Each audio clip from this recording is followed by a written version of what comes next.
नमस्कार, स्वागत है आप सबका। आप देख रहे हैं देश देशांतर। मैं हूं कवीन सचान। संयुक्त राष्ट्र जनसंख्या कोष यानी UNFPA ने state of world population 2018 report जारी की है, जिसके मुताबिक साल 2010 से 2019 के बीच दुनिया में जनसंख्या वृद्धि दर औसत 1.1% रही। वहीं भारत की जनसंख्या हर साल 1.2% की दर से बढ़ी, जबकि इसी दौरान चीन में सालाना जनसंख्या वृद्धि दर 0.5% रही।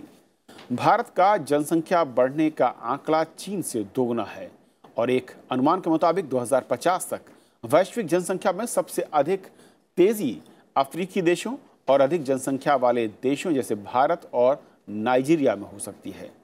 तो समझेंगे कि ये बढ़ती हुई जनसंख्या, जिस रफ्तार जो है इसकी, वो भारत में इतनी अधिक क्यों है, उसके फायदे या नुकसान क्या दिखते हैं, और इसके बाद समझेंगे कि क्या चैलेंज हैं, क्या चुनौतियां हैं इस बढ़ती जनसंख्या के लिहाज से एक देश के सामने और संसाधनों के नजरिए से। हमारे साथ तीन बेहद खास मेहमान स्टूडियो में हैं। मनोज जलानी साहब है, additional secretary, ministry of health, family and health welfare, government of India. Sir, स्वागत है आपका। हमारे साथ पूनम मुत्रेजा हैं, executive director, population foundation of India से, आपका भी स्वागत है। AK भट्टाचार्य जी हैं, एडिटोरियल डायरेक्टर, बिजनेस स्टैंडर्ड से, स्वागत है आपका। और साथ ही साथ डॉक्टर SK सिंह हमारे साथ जुड़ रहे हैं मुंबई से, आप प्रोफेसर हैं और IIPS में। बहुत बहुत स्वागत है सिंह साहब आपका। शुरुआत सिंह साहब मैं आपसे करना चाहूँगा, जो ये रिपोर्ट इशारा कर रही है, साफ तौर पर मैं कहूँ, जनसंख्या वृद्धि की दर अगर दुनिया के एवरेज के हिसाब से देखें तो भारत की काफ़ी ज़्यादा है, लेकिन अगर हम पड़ोसी देश चीन के साथ देखें तो करीब दोगुने से भी ज़्यादा है। क्या बड़े फैक्टर, क्या बड़े कारण आपको इसमें दिखते हैं? धन्यवाद सचान साहब। जनसंख्या वृद्धि के तेज रफ्तार होने के 4 या 5 प्रमुख कारण हैं, जिसमें सबसे इंपॉर्टेंट बात है हमारा high unmet need of family planning. हालांकि पिछले एक दशक के दौरान भारत सरकार के प्रयास से unmet need of family planning में भी थोड़ी सी कमी आई है, बट बहुत ही नाम मात्र की कमी आई है। आज की स्थिति में भी हमारे जो हाई जनसंख्या ग्रोथ वाले स्टेट्स हैं, बिहार, झारखंड, उत्तर प्रदेश, मध्य प्रदेश, इवन राजस्थान, छत्तीसगढ़, इन सारे राज्यों में unmet need of family planning काफी ज्यादा है। सचान साहब, unmet need of family planning से हमारा ताल्लुक ये है, हम लोग इंडिकेटर इस तरीके से डेवलप करते हैं कि कोई महिला अगर अगले 2 साल तक कोई बच्चा नहीं चाहती हो और इस समय कोई परिवार नियोजन का प्रयोग नहीं कर रही हो, या कोई महिला आगे के जीवन काल में कोई बच्चा नहीं चाहती हो, इसके बावजूद भी वो कोई फैमिली प्लानिंग विधि का प्रयोग नहीं कर रही हो, तो मोटा मोटी तौर पे ये 2 चीजें मिल करके हम total unmet need of family planning define करते हैं। तो प्रोग्राम के हिसाब से देखा जाए तो unmet need of family planning एक इंपॉर्टेंट फैक्टर है हाई पॉपुलेशन ग्रोथ रेट का।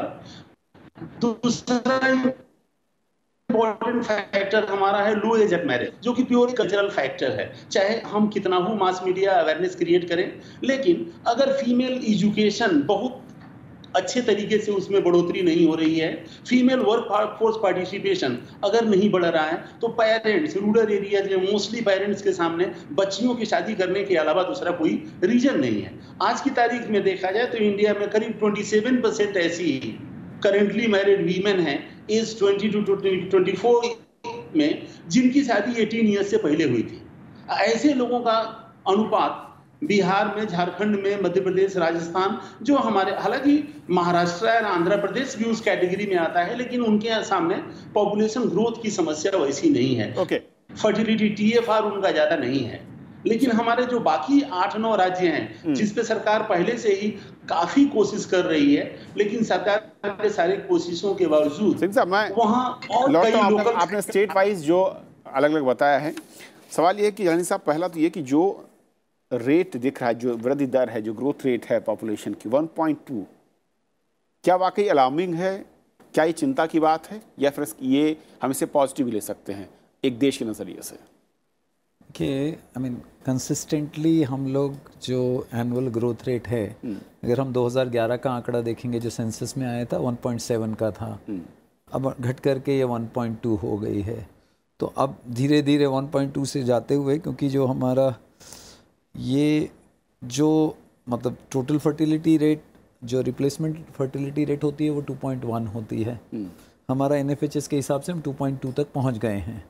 इसका मतलब ये नहीं कि पूरे देश में सब जगह 2.1 हो गई, अभी भी हमारे कुछ राज्य ऐसे हैं, 24 राज्यों में हम रिप्लेसमेंट रेट ऑफ फर्टिलिटी तक पहुँचे हैं। बाकी अनेक राज्यों में अभी 2.1 से ज़्यादा है, जहाँ पर प्रयास जारी हैं और वो तेज़ी से वहाँ पर भी फर्टिलिटी रेट कम हो रही है। परंतु ये जो एनुअल ग्रोथ रेट है वो तो अगले करीब 30 साल तक आगे चलेगा, क्योंकि जो लोग घुस रहे हैं आज की स्थिति में, जो जिनके बच्चे पैदा होंगे, बिकॉज हमारा जो आबादी का जो पॉपुलेशन का जो कर्व है उसमें बीच में बल्ज है, जो डेमोग्राफिक डिविडेंड भी के रूप में भी देश के लिए फ़ायदेमंद है। या यूथ पॉपुलेशन ज़्यादा है और जो लोग रिप्रोडक्टिव एज से निकल रहे हैं उनकी संख्या कम है। इसके कारण से ये नंबर जो है, जब तक हम रिप्लेसमेंट रेट तक आएंगे करीब 25-30 साल लगेंगे, 2035-40 तक हम लोग रिप्लेसमेंट लेवल ऑफ फर्टिलिटी तक होंगे। तो इसलिए ये तो अभी रहेगा, परंतु खुशी की बात यह है कि कंसिस्टेंटली इसमें गिरावट आ रही है और अच्छी गिरावट आ रही है। जो आपने दूसरा प्रश्न किया कि because of this at least India has the advantage, जो डेमोग्राफिक डिविडेंड की बात है कि हमारे पास में डिपेंडेंट पॉपुलेशन कम है और वर्किंग पॉपुलेशन का अनुपात काफ़ी ज़्यादा है। तो अगर ये लोग हेल्दी हैं, एजुकेटेड हैं, स्किल्ड हैं, तो ये देश की आर्थिक वृद्धि में, डेवलपमेंट में बहुत तेज़ी से इजाफा कर सकते हैं। So we need to be focused on improving the health education skills of our young population, which where then this young population is an asset, and we need not be too alarmed about this annual growth rate of 1.2, which is consistently on the decline and which is a good sign. Poonam ji, क्योंकि हर बार जब number ज़्यादा होते हैं तो चिंतित होते हैं, और जब चाइना या चीन के साथ हम तुलना करते हैं 0.5, इंडिया 1.2, तो ऐसा लगता है कि हमारे लिए कोई बड़ी दिक्कत है। वाकई क्या बेंचमार्क नंबर के लिहाज से अगर देखा जाए एक कंट्री में और भारत जैसे देश में, जहां पर हम कहें कि अगर वृद्धि दर जनसंख्या की 1 या 1.1 या 9 पॉइंट के आसपास 0.9 के आसपास है, तो वो बेटर मानी जाएगी? क्योंकि चीन के हमने इसके दुष्परिणाम भी देखे हैं कि जहां पर यंग पॉपुलेशन काफ़ी कम हो गई है, ओल्ड पॉपुलेशन काफ़ी ज़्यादा है, जिसके चलते वहाँ पर जो ग्रोथ की बात हो रही है वो डगमगाने लगा है सिस्टम। तो मैं समझती हूँ कि as far as India goes, India China का कंपैरिजन आपको 20 साल पहले वहाँ पे जाना होगा, और सिर्फ हेल्थ मिनिस्ट्री की वो रिस्पॉन्सिबिलिटी नहीं है। चाइना ने इन्वेस्ट किया in education and health in terms of GDP। हमारा GDP पर person is much lower. Investment जो हम करते हैं हेल्थ में और एजुकेशन में, उन्होंने पैसा भी ज़्यादा खर्चा और उनकी महिलाएं एम्पावर हुई, क्योंकि एजुकेशन वहाँ पे जो मुद्दे इंडिया में हैं वो वहाँ नहीं हैं। जैसे हम लोग का अभी राइट टू एजुकेशन है, पर लड़कियाँ क्यों सीनियर स्कूल नहीं जाती या कॉलेज नहीं जाती? बिकॉज ऑफ हमारा जो समाज है, पुरुष प्रधान समाज है, जहाँ पे girls are worried about, parents are worried कि सेक्सुअल अब्यूज होगा अगर वो कॉलेज या दूर के स्कूल में जाएंगी।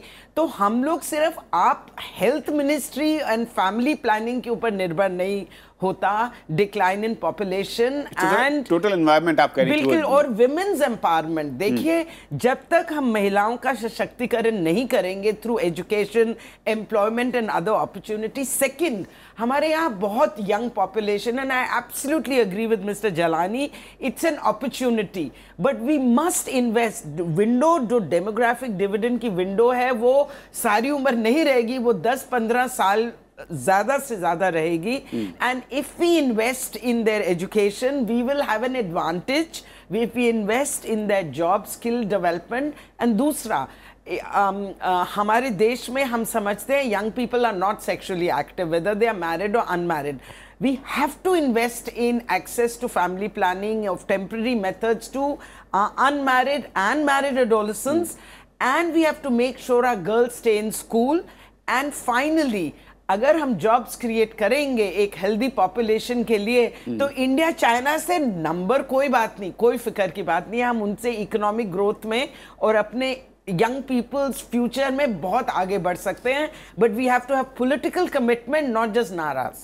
मैं समझता हूँ इसमें एक सिंगल चाइल्ड नॉर्म भी, चाइना में सिंगल चाइल्ड नॉर्म इतने सालों तक रहा, उसी का असर वहां पर है, 0.5 मेजर फैक्टर भी है। मैं इसलिए बार-बार मैं एक चीज वहां बोलना चाहूंगी झलानी साहब, सिंगल ये if they had not invested in education and health, this policy would not have worked. Even in India, women don't want more than 2 children. कोई भी एक कदम पूरा उस तरह के नतीजे रिजल्ट नहीं दे सकता है। दूसरा मैं कहना चाहती हूँ, चाइना में कितनी सेक्स एडवर्स सेक्स रेशियोज हैं, वहां पे इतना असर नहीं पड़ा जितना इंडिया में पड़ा। Adverse sex ratio leads to sexual abuse of women, commodity. मैं उस पर भी आऊंगा, उससे पहले भट्टाचार्य साहब, क्योंकि जब देश उसके संसाधन और संसाधनों की जब बात हम करते हैं, हम सब जानते हैं कि वो एक लिमिटेड है, एक सीमित संख्या में है।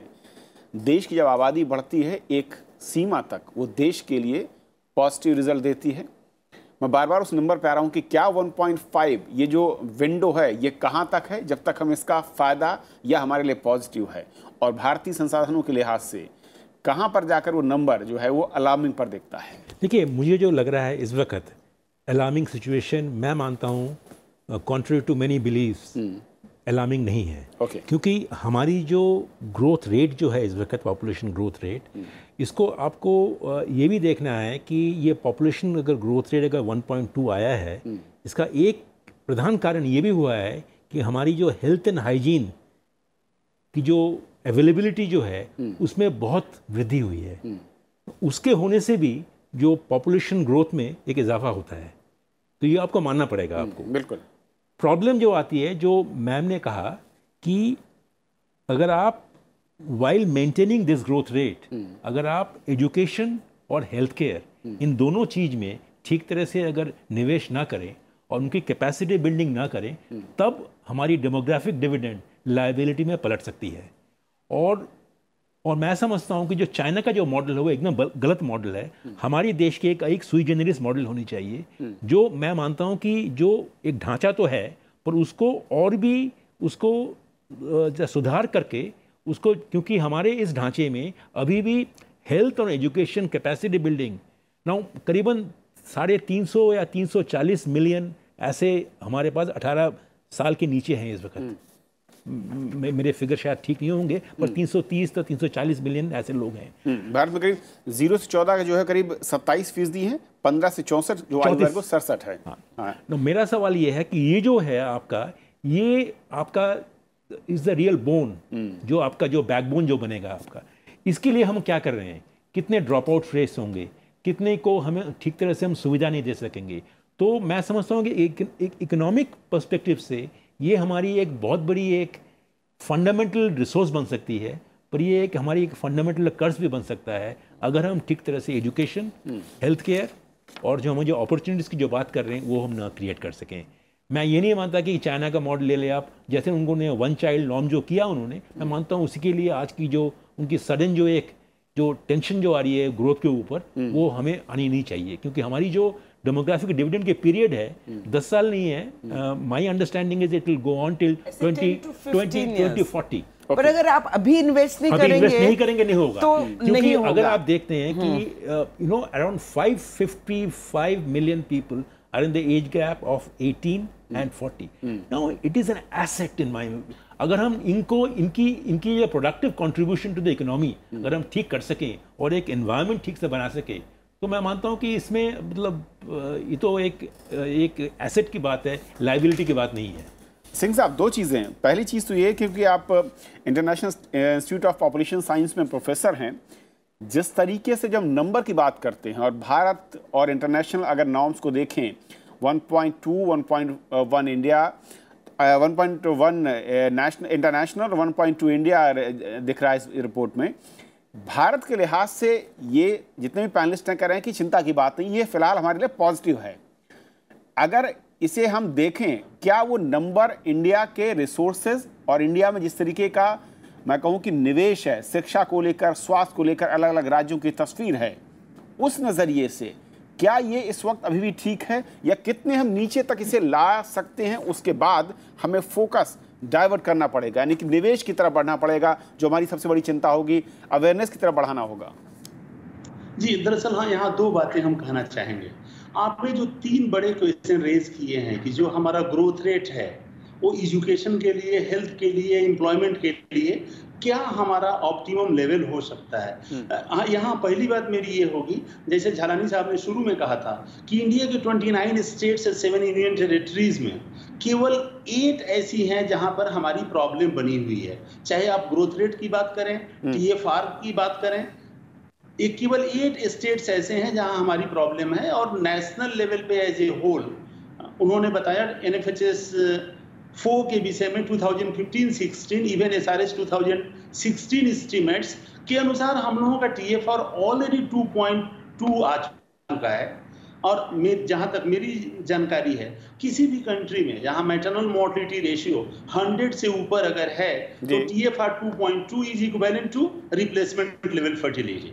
तो मुझे as a coordinator of national family health survey हमें यह कहने में कोई संकोच नहीं है कि आज की तारीख में हमारे हिसाब से India already as aggregate level replacement level पे जा चुके हैं। लेकिन जो हमारा ये पॉपुलेशन मोमेंटम है, जो हमारे दूसरे पार्टिसिपेंट भी बात कर रहे हैं, बिकॉज ऑफ यंग पॉपुलेशन जिनकी अभी शादी होनी है, जो कि रिप्रोडक्शन के दौर से गुजरने वाले हैं, उसके चलते पॉपुलेशन मोमेंटम के चलते 2000 ऑलमोस्ट 2040 के आसपास हम जाकर के कहीं स्टेबलाइज हो पाएंगे।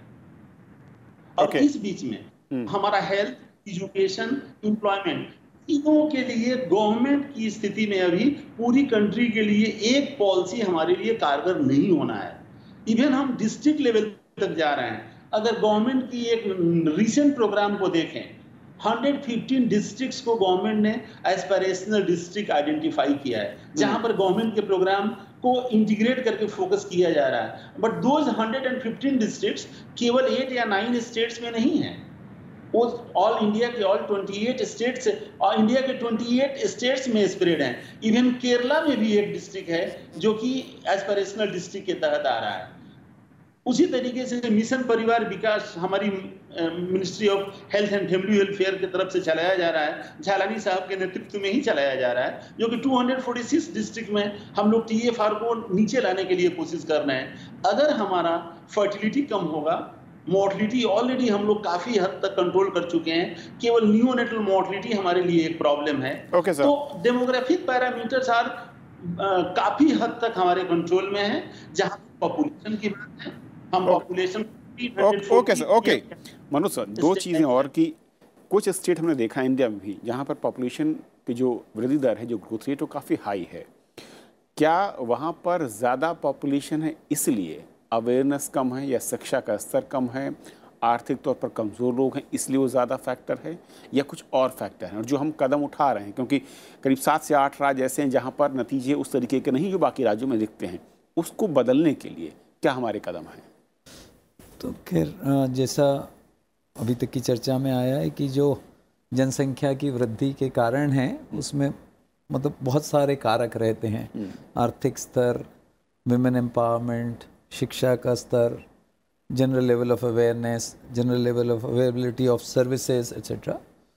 तो दूसरी बात जो आपने कहा कि ये 8 राज्य हैं, इसमें हमने नेशनल लेवल पे मैपिंग किया और 145 ऐसे ज़िले निकाले जहाँ पर टोटल फर्टिलिटी रेट 3 से ज़्यादा है। और जैसा हमने पहले भी बताया और डॉक्टर सिंह ने भी बताया कि एक हमारा मेजर प्रॉब्लम यह है कि अनमेट नीड, मतलब महिलाएं चाहती हैं कोई फैमिली प्लानिंग मेथड अडॉप्ट करना, परंतु उन्हें आसानी से वो मेथड मुहैया नहीं हो पाता है ऑफ क्वालिटी, चाहे वो टर्मिनल मेथड की बात हो या स्पेसिंग मेथड्स की बात हो। तो ये जो 145 ज़िले हमने आइडेंटिफाई किए हैं जहाँ टोटल फर्टिलिटी रेट ज़्यादा है, वहाँ पर प्रॉब्लम सबसे ज़्यादा है। वहाँ पर ये जो एक्सेस की, क्वालिटी की, वुमेन एम्पावरमेंट के इश्यूज़ भी वहाँ ज़्यादा हैं। तो वहाँ पर बिल्कुल डिस्ट्रिक्ट स्पेसिफिक एक्शन प्लान तैयार किया गया है कि उस ज़िले के लिहाज से वहाँ क्या किस प्रकार की रणनीति वर्क करेगी। तो for each of these 145 districts हमने डिस्ट्रिक्ट लेवल पर मिशन परिवार विकास के तहत एक कॉम्प्रिहेंसिव एक्शन प्लान बनाया है। और उसके अभी तक जो हमारे जो कंकरेंट मॉनिटरिंग हो रही है, सर्वे के बाद तो हमें एक्चुअल स्थिति सामने आएगी जब ये हमारा NFHS 5 के रिजल्ट सामने आएंगे। बट अभी तक हमें बड़ा इंकरेजिंग साइंस है कि उसके कारण से फैमिली प्लानिंग जो मेथड्स हैं उनके अपटेक में काफ़ी वृद्धि हुई है। Okay. Poonam ji, as a society इस पूरी की पूरी मैं कहूँ कि जो एक रफ्तार है जनसंख्या के बढ़ने की, और इसको अगर सही दिशा में या सही लेवल तक या फिर सही नंबर्स तक हमें रोकना है, क्या अभी बड़ा ब्रेक दिखता है आपको जहाँ पर हम लैग करते हैं? और एज ए सोसाइटी के तौर पर क्या और ऐसे कदम आपको लगता है कि जो चैलेंज के तौर पर इसे लेना चाहिए? एक तो है postponing age at marriage. So you postpone fertility and the numbers will automatically come down. हमारी लड़कियों को स्कूल में रखना है. एज एट मैरिज एक लॉ है कि आप 18 साल के बाद लड़की की शादी करेंगे, बट वो लॉ हमेशा फ्लाउट होता है. आज भी एक member of parliament has said if I get voted to पार, no, while campaigning she has said if I get voted to par मैं illegal नहीं रखूंगी एज एट मैरिज. किसी को कुछ नहीं होगा, चाइल्ड मैरिज होने दूंगी. तो एक चाइल्ड मैरिज ये जो प्रथा है, हमको इसको बंद करना है. Girls have to get married after 18. Second, every contracept, everyone should have access to contraceptive. Universal health care हमारी सरकार की नीति है, बट सबसे पहले मैं तो रिक्वेस्ट करूंगी यूनिवर्सल फैमिली प्लानिंग एक्सेस. जैसे आप 140 डिस्ट्रिक्ट्स में कर रहे हैं अंडर मिशन परिवार, we have to do it in every district. Not one woman should get pregnant if she doesn't want a child. Number 3, spacing methods. हमें spacing methods में पैसे भी इन्वेस्ट ज़्यादा करने चाहिए, टेक्नोलॉजी में इन्वेस्ट करना चाहिए, and make it easily available. Condom should be available everywhere, and then changing the behaviour. अगर हम जल्दी से एक demand shaping, informing everyone, side effects क्या हैं, इतने सारे कॉन्ट्रासेप्टिव्स हैं, अगर हम बढ़िया कैंपेन चलाते हैं तो लोग को तो खुद, जैसे झलानी साहब ने कहा, wanted fertility is only 1.8 as per NFHS. तो अगर हम डिमांड सप्लाई में एक बैलेंस लाएंगे, सप्लाई नो स्टॉक आउट्स, हम इसको एक नेशनल प्रायोरिटी बना के विदाउट घबराहट, हमें कोई नीजर 2 चाइल्ड पॉलिसी ये सब बिल्कुल नहीं बनाना है, उसकी तरफ जाने की जरूरत नहीं जी. हमें अगर हम इन्वेस्ट करते हैं, अभी हमारा बहुत कुछ हो रहा है. We have the oldest family planning program. हमने एक रिपोर्ट बनाई है, अगर बिजनेस एज यूजुअल जितना हम अब इन्वेस्ट कर रहे हैं, ठीक है पॉपुलेशन स्टेबलाइज होगी, पर हम बहुत ज्यादा इस तरफ ध्यान दें और इन्वेस्ट करें तो आप population can stabilize much fast, and that's what people want. Okay, एक आखिरी कमेंट विचार साहब, क्योंकि जब पॉपुलेशन की बात आती है तो चैलेंज ये होता है कि संसाधनों का उचित डिस्ट्रीब्यूशन जो है ये कैसे. एकदम आपने सही कहा. मैं देखता हूँ कि एक अर्थनीति के ओर से देखता हूँ कि हमारे देश में एक बहुत बड़ा एक चैलेंज ये है कि पॉलिटिकल पावर और इकोनॉमिक पावर में जो एक पार्थक्य आ रही है हमारी पॉपुलेशन ग्रोथ के पैटर्न से. क्योंकि पॉपुलेशन ग्रोथ हमारे एक देश के एक तरफ ज़्यादा हो रहा है और दूसरी तरफ कम हो रहा है, और इसके साथ एक इकोनॉमिक पावर जो एक इक्विलिब्रियम जो है, एक वो मुझे लगता है कि वो उसका एक डर है मुझे. If you are talking about चुनौती, this is also a very big challenge. क्योंकि अगर आप देखेंगे कि पॉलिटिकल पावर हमारे देश में डिसाइड होती है पॉपुलेशन के बेसिस में, पर economic power gives you prosperity and affluence. इस दोनों में अगर कॉन्फ्लिक्ट आ जाए, मैं समझता हूँ हमारे देश के सार्विक जो वेलफेयर के लिए ठीक नहीं है. और दूसरी बात जो मुझे डर है वो है हमारी जेंडर मिक्स की ग्रोथ के ऊपर. क्योंकि जेंडर मिक्स में हमारे मेरे ख्याल से हम अभी ज़्यादा जोर तो हो रहा है थोड़ा बहुत, पर फोकस और भी ज़्यादा होना चाहिए. There are large parts of India जहाँ पे जैसे आप वोटिंग में देखिए, there are 21 million women who are missing in the voters list. Now why is it so? क्यों है ये? क्योंकि so emphasis on women is very important. हमारे जेंडर मिक्स को जो इम्बैलेंस जो है उसको ज़रूर करेक्ट करना है, along with economic power and political power का समन्वय करना है. बहुत शुक्रिया. मैं तो कहूंगी कि हेल्थ मिनिस्ट्री को और पैसे दीजिए और साधन दीजिए ताकि हम और चलिए आगे बढ़े. बहुत शुक्रिया आप चारों बहनों का हमारे साथ इस चर्चा में शामिल होने के लिए और इस अहम मसले पर ये राय जाहिर करने के लिए, बताने के लिए कि असल में बढ़ती हुई जनसंख्या कब खतरनाक है और कब तक वो हमारे देश के लिए एक एसेट के तौर पर है, और साथ ही उसकी चुनौतियां क्या हैं और उसके लिए हमें क्या तैयारियां करनी है. तो फिलहाल आज इतना ही. नमस्कार.